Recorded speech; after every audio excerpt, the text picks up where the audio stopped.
Polythene মুক্ত এবং দূষণমুক্ত পরিবেশ গড়ে তোলার দাবিতে নওগাঁয় এক মানববন্ধন অনুষ্ঠিত হয়েছে।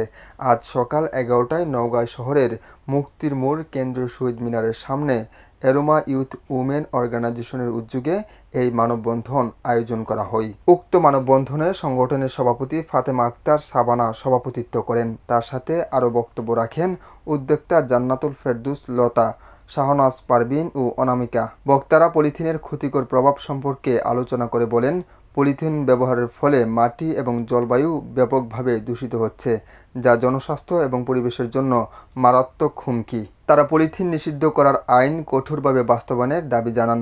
বিশেষ করে পরিবেশ অধিদপ্তরের সক্রিয় ভূমিকা নিশ্চিত করতে হবে এবং নিষিদ্ধ পলিথিন ব্যাগের উৎপাদন, বাজারজাতকরণ এবং ব্যবহারকারীদের বিরুদ্ধে দৃষ্টান্তমূলক শাস্তি প্রদান করতে হবে বলে তারা মত প্রকাশ করেন। বক্তারা বলেন, দেশে পলিথিন নিষিদ্ধের আইন থাকলেও তা যথাযথভাবে প্রয়োগ করা হচ্ছে না।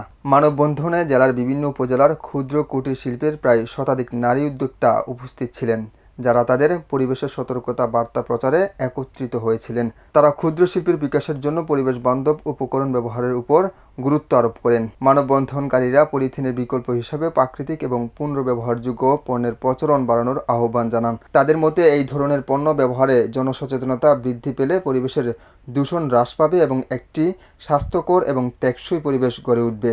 একে নুমান, আমার বার্তা, নওগাঁ।